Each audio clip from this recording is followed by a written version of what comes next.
कि मुसलमानों के खून से उनकी प्यास बुझती है, तो उसको नशा नहीं मिलता तो अपनी नसों को काट लेता है, अपने सर पीट लेता है।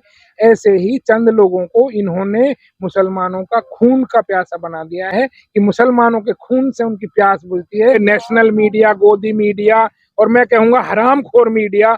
और हमारे जो पूर्वज पे नलहड़ में रहते थे, उस सन 1998 में MM धोचक साहब जज थे और SK गर्ग उस टाइम जज थे। उन्होंने हमें रेवेन्यू अधिकारियों को आदेश देकर अपनी प्रॉपर्टी का कब्जा हमें दिला दिया। अवहेलना मानी जाएगी। कोर्ट ने जब सिविल कोर्ट ने आदेश किए हुए थे तो किसी कोई अख्तियारात नहीं है उस आदेश की अवहेलना करने। कोई यात्रा, ये कोई धार्मिक यात्रा नहीं थी, ये कोई धार्मिक यात्रा नहीं थी। ये तो एक लोगों को उकसा करके पूरा एक सरकार ने एक प्लान के तहत ये सारा कुछ एक कृत्य किया है। ये बहुत। अस्सलाम वालेकुम, नमस्कार दोस्तों, मैं यूनुस अलवी, आप देख रहे हैं खबर हक टीवी। आज जिला प्रशासन ने, आप देख रहे हैं यहाँ पर, ये सामने शहीद हसन खां मेवाती मॉडल कॉलेज है और यहाँ पर ये सामने अरावली पहाड़ है। इसके सामने कुछ दुकानें बनी हुई थी, यहाँ बराबर में भी कुछ दुकानें बनी हुई थी और पीछे एक मस्जिद है यहाँ पर है। तो आज प्रशासन ने इसको वन विभाग की जमीन बताकर, प्रशासन की जमीन बताकर इसको तोड़ दिया गया है। वहीं जो ये जमीन है, सामने पीछे मस्जिद है, सामने दुकानें हैं और इनके मालिक कह रहे हैं कि ये प्रशासन की जगह नहीं, हमारी दादा इलाही जगह है। और पूछते हैं क्या नाम है आपका? मेरा नाम मोहम्मद सऊद है जी। और हमारे जो पूर्वज पे नलहड़ में रहते थे, उसके बाद में यहाँ से नूह में चले गए थे और ये हमारी पूर्वज जमीन विरासत मिली थी। कुछ लोगों ने बीच में ये गैर मुरूसी बन गए थे और उन्होंने कब्जा कर लिया था। हमने सिविल कोर्ट नूह में दावा डालकर इसका अपना हक मांगा तो इसका मुकदमा सुप्रीम कोर्ट तक चला था और सुप्रीम कोर्ट ने हमें इसका कब्जा दे दिया। तो आप सुप्रीम कोर्ट तक आप गए? हाँ जी। तो क्या सरकार ने लड़ाई लड़ी? आपने किससे लड़ाई? जब हम सुप्रीम कोर्ट तक गए था, हमारा किसी व्यक्ति से मुकदमा चल रहा था, प्राइवेट आदमी से। तो सरकार ने ही हमें सन 1998 में MM धोचक साहब जज थे और SK गर्ग उस टाइम जज थे। उन्होंने हमें रेवेन्यू अधिकारियों को आदेश देकर अपनी प्रॉपर्टी का कब्जा हमें दिला दिया और जब से हम अपने कास्ट में हमारा म्यूटेशन, हमारा इंतकाल मंजूर हो गया। तो क्या अभी भी कोई केस चल रहा है, कोई सरकार से, प्रशासन से, कि इंडिविजुअल से? अभी भी हाल ही में 5-6 महीने कुछ एक व्यक्ति ने यहाँ पर जो नलहड़ का रहने वाला है, उसने एक एप्लीकेशन ये एसडीएम साहब से सांठ-गांठ करके और एक विपिन जैन ने सांठ-गांठ करके एप्लीकेशन लगाई थी कि भाई अवैध जमीन है ये और ये नाजायज लोगों ने कब्जा किया हुआ है। तो हमें पटवारी और गिरदावर ने नोटिस दिया कि आप इसको कब्जे को हटाओ। हमने कहा कि आप कौन होते हटाने वाले, हम पे सुप्रीम कोर्ट तक का आदेश है। तो जब उन्होंने हमारा आदेश देखे तो उन्होंने वो खामोश लगाए गए, लेकिन फिर भी वो नहीं माने।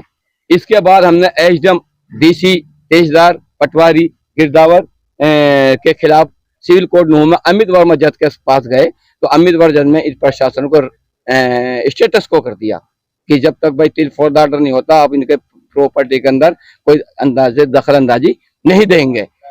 लेकिन अच्छा, इसका मतलब फिलहाल इस पे स्टेटस को था? सारे डॉक्यूमेंट्स है मेरे पास में, ये मेरे पास में, मैं ये डॉक्यूमेंट्स आपको दिखा रहा हूँ। और बीच में अभी ही मैं इसमें यहाँ पर एक नाजायज केस हमारे ऊपर बनवा दिया था कि भाई जो है इस तरह से जो आप बना रहे हैं दुकान में कि हम अपनी प्रॉपर्टी के अंदर बना रहे हैं, हम किसी में नहीं बना रहे हैं। तो अख्तर एडवोकेट ने हमारी इसमें हेल्प करी थी और प्रशासन से मिले थे, तो उसमें ये वो चुप लगाए गए। अच्छा, ये जो पीछे मस्जिद दिख रही है, ये किसकी प्रॉपर्टी है? किसने? ये जो मस्जिद जी दिख रही है पीछे, ये हमारी दादा की प्रॉपर्टी थी जी। हमने अपनी प्रॉपर्टी से मस्जिद के लिए जमीन डोनेट करी थी सन 2008 और 9 में 10-11 में ही कर दी थी। तो मस्जिद के सामने ही ये दुकानें हैं? ये मस्जिद के सामने दुकानें हैं और पहाड़ के नीचे भी दुकानें हैं जी।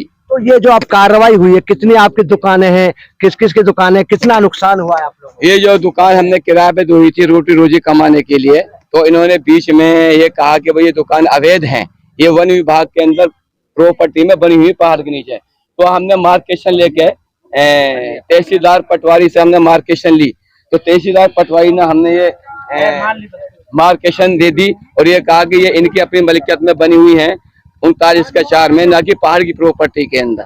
तो जब हमको ये साबित कर दिया मार्केशन देने के बाद में, जब हमने दुकान बनाई थी। अच्छा, ये वकील साहब एक मिनट आप बैठे, क्यों जिस तरीके से बता रहे हैं दुकानें हैं और इसमें काफी लाखों का सामान था, उसके बावजूद भी क्या जब प्रशासन आया था इसको तोड़ने के लिए, क्या आपने स्टेटस को और कागज वगैरह नहीं दिखाए थे? जब प्रशासन यहाँ तोड़ने के लिए आया था तो हमने दिखाया था डॉक्यूमेंट्स वगैरह, सारी हाई कोर्ट के हैं, सुप्रीम कोर्ट के हैं, ये सब कुछ हमारे प्रॉपर्टी का कागज है, तो उन्होंने हमारे कागज देने से मना कर दिया और ये कहा कि हम पे पीछे से ही आदेश हैं तोड़ने के, हम तोड़ेंगे, आप चाहे कुछ भी कर लो, अगर ज्यादा तुम बकवास करोगे हम आपको अंदर डाल देंगे। अच्छा, मतलब अंदर डालने की धमकी दी। क्या इस कार्रवाई के खिलाफ आप अदालत जाएंगे? हम इस कार्रवाई के खिलाफ बिल्कुल अपन जो नुकसान हमारा हुआ है हम कोर्ट जाएंगे और अपना हक मांगेंगे। अच्छा, वही जो हमारे साथ जो है वकील हैं जो कागजों की जो है देख रहे हैं, क्या ये वाकई में स्टेटस को है, क्या कार्रवाई है, क्या जो इसके असल मालिक हैं, क्या कहेंगे? वकील साहब, आप ये कागज देख रहे हैं, क्या कहेंगे इसके बारे में? किस तरीके से आदेश है, कब के आदेश है और कौन से जज ने आदेश दिए हैं? श्री अमित वर्मा जी, एडिशनल सिविल जज सीनियर डिवीजन, उनका आदेश है 7/10/2022 का, और जिसमें ये है लास्ट में पे जो रिलीफ का पैरा है, hence it is directed that status को regarding possession by maintained by all the parties till further orders, यानी तब तक फाइनल ऑर्डर पास ना हो तब तक वो स्टेटस को रखा जाए मेंटेन जैसा है एज इट इज।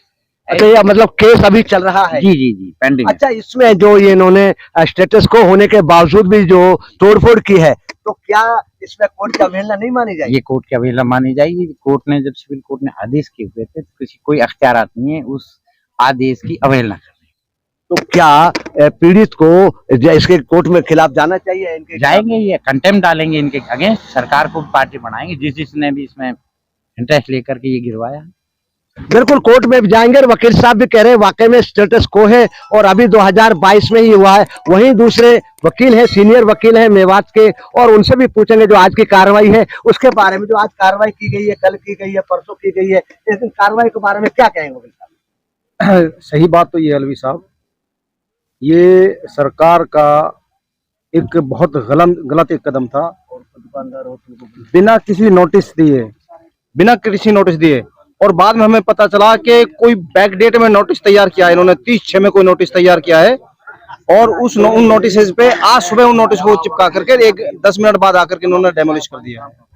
ये सारा गलत काम है, इलीगल काम है सरकार का। और ये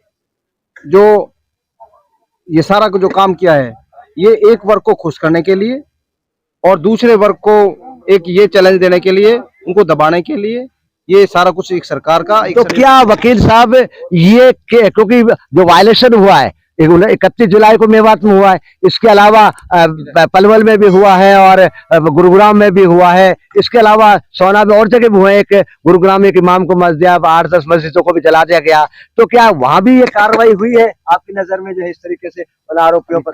सिर्फ ही एक तरफा मेवात में कार्रवाई हो रही है।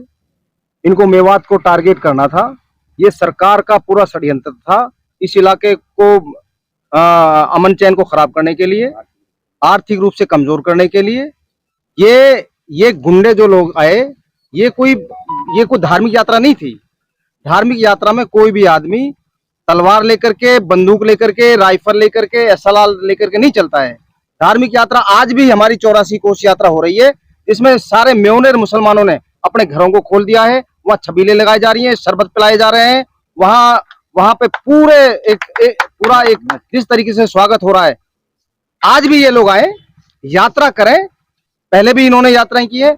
हम पहले यात्रा हुई थी और करीब 3 साल पहले शुरू हुई थी। जो मंदिर है उसके पास ही एक दरगाह है, एक मजार है, उसको भी तोड़-फोड़ खुरदबुर्द किया गया था। सुनने में इस बार भी उसको तोड़ा गया, क्या कहेंगे? आपने देखा उसको? पहली बार क्या कहेंगे? इस बार तो मैंने उस दरगाह के बारे में नहीं सुना, लेकिन लास्ट टाइम उस दरगाह को तोड़ा गया था। लेकिन हमारे दोनों कम्युनिटीज के जिम्मेदार लोगों ने उस मसले का वहीं निपटारा कर दिया था, क्योंकि उसकी आगे बढ़ती तो आगे मसला उसको बढ़ सकता था। तो ये कोई धार्मिक यात्रा नहीं थी, ये तो एक लोगों को उकसा करके पूरा एक सरकार ने एक प्लान के तहत ये सारा कुछ एक कृत्य किया है। ये बहुत गलत हुआ है। आपस में हमारा भाईचारा, अमन चैन जो एक सदियों पुराना हमारा एक भाईचारा है, उसको खराब करने की पूरी साजिश के तहत ये एक यात्रा निकाली गई थी। अदरवाइज तो यात्रा तो आज भी हमारे 84 कोस की निकल रही है। अभी कावड़ यात्रा हमने हमारे यहाँ से निकाली। हम लोग अमन चैन पसंद लोग हैं।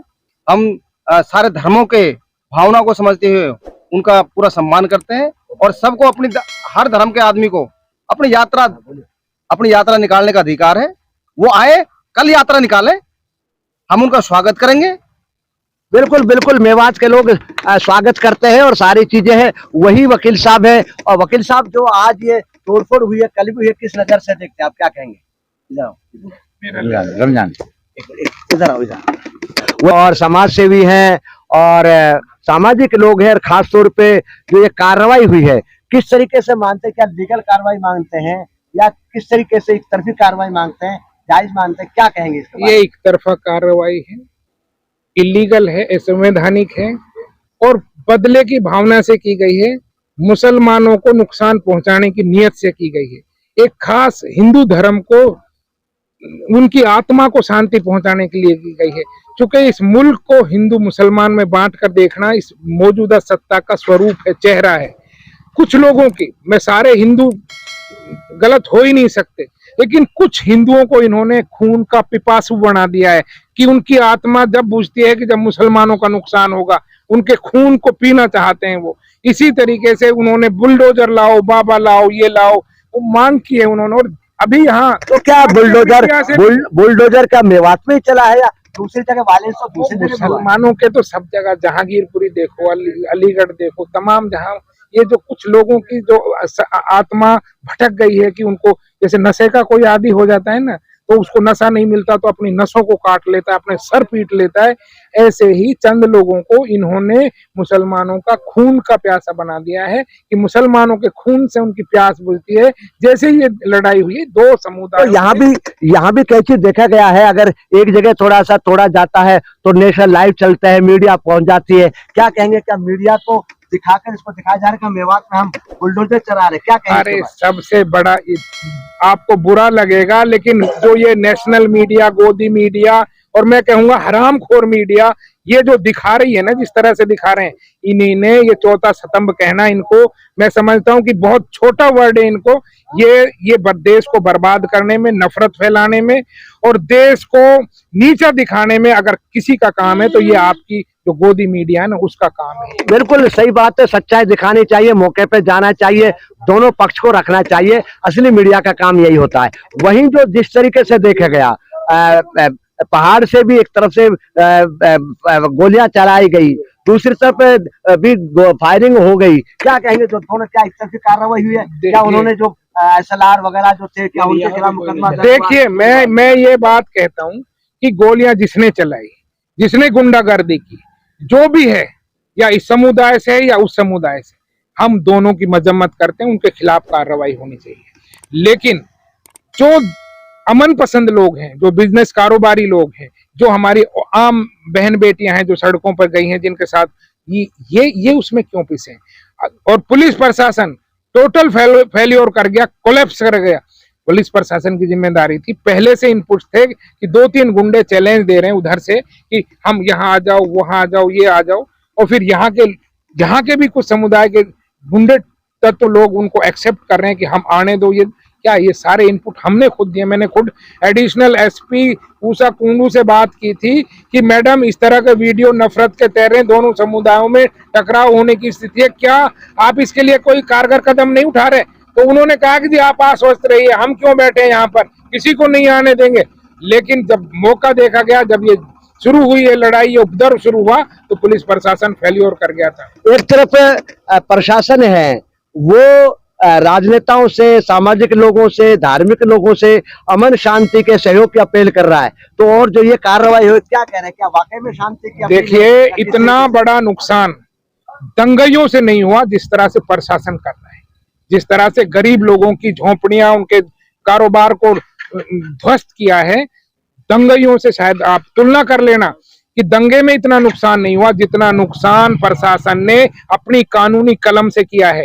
ये बिल्कुल असंवैधानिक, गैर कानूनी है और प्रशासन ने जो किया है किसी एक समुदाय को खुश करने के लिए, मैं समझता हूं कि ये प्रशासन की बहुत बड़ी चूक है और इससे और अशांति फैलेगी।